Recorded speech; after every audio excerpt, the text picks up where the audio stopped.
Good morning. This is John from the Springs Mennonite Church.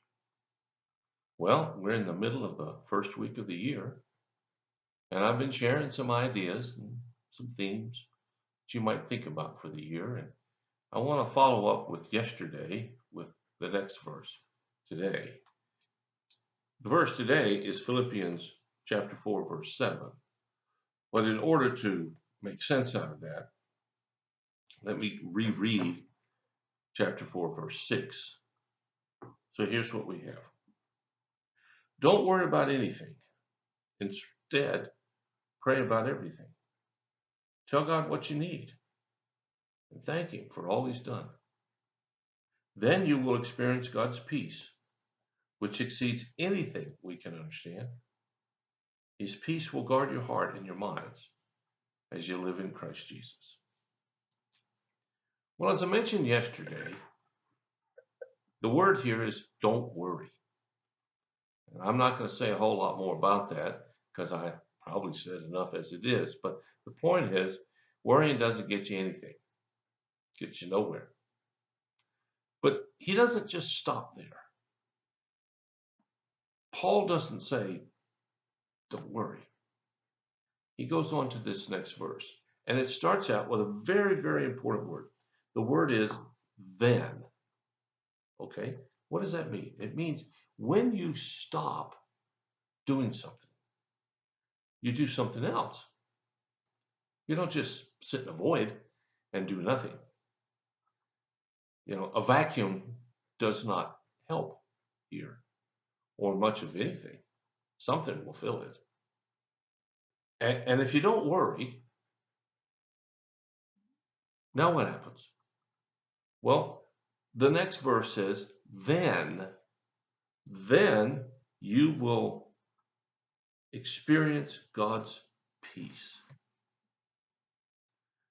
Now let me make a suggestion here. This passage is talking about making a choice. I mentioned that yesterday, but this choice leads to a fork in the road, if you will. You can think of the imagery of a fork. You come to this part in the road, and you got two options. One is to keep worrying. You go down that road. The other one is to not worry, and you go down the other road. So what does that mean for your life? What does that mean for today? Well, if you go down the road of worry,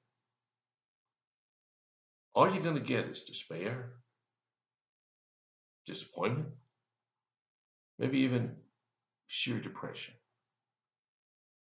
Nothing good's going to happen if you go down that road. It just keeps getting darker and darker and darker. My son, who has had a lot of struggles in his life in the last few years, made a comment to me one time. He says, you know, Dad, I really was in a dark place. And he said, I don't ever want to go back to that place. Well, I hope he doesn't. But for him to not do that, he's got to keep making good choices. He's at the fork in the road. He can go down the road of worry and complain and whatnot, and it leads to a dark place.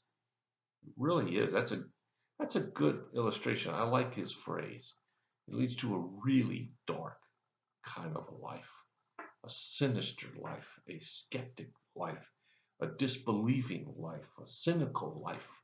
It leads to places that no person should ever really go, but many do.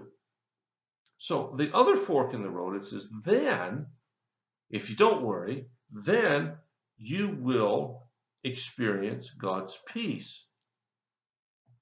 That road, the non-worry fork, leads to joy and happiness and certainty and assurance. It leads to the place where even if everything falls apart, you know that the hand of God is still there. You know that however deep the pit you find yourself in, Jesus is even deeper. You see, the fork of not worry leads to life. The fork of worry leads to death. Really. Now, which one do you want to choose? Now, I realize almost everybody in their right mind would say, well, I choose life. But that's not what happens. Too many people, too many people choose the road of worry and concern and despair instead of the road of peace and non-worry. And this peace that is mentioned here, it says, and God will give you, how does he say it here? And you will experience God's peace, which exceeds anything we can understand. Anything that we can understand. Now, I know a lot. I'm sure you do too. I know a lot about a lot of things, and I'm sure you do. Even those who say, I'm not an educated person. Well, you're educated. You just may not have formal education, but you're still educated. You know a lot.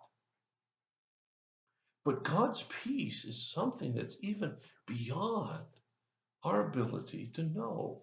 It's a gift. And God gives it to us in order for us to not worry. And what does God's peace mean? Well, it's the absolute assurance, even though we don't see it. It's the faith to believe that God is in charge and God is going to work things out. And even if the worst case happens and results in death, even if that, God is still at work for those in Christ Jesus, it says.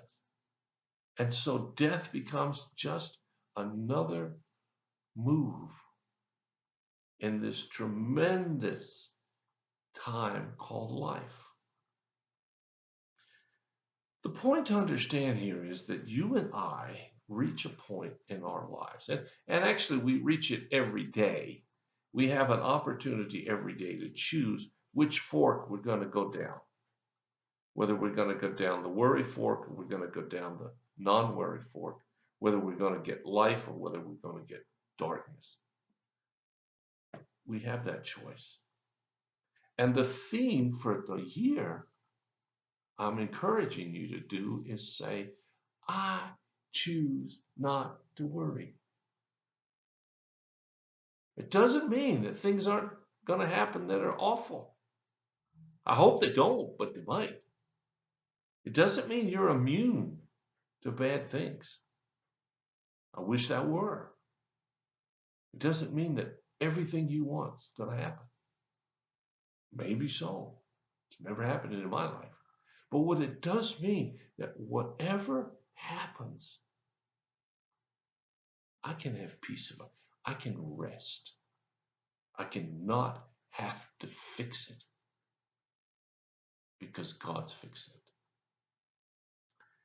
Well, think about that today. I hope you'll give it a really good think, as they say. Well, I thank you for listening. If you have a concern or a prayer need, let us know. We'll do whatever we can as fast as we can to help meet your needs. Thanks for listening. I'll be back tomorrow and take another stab at ideas for the week and the year. God bless you. Talk to you later.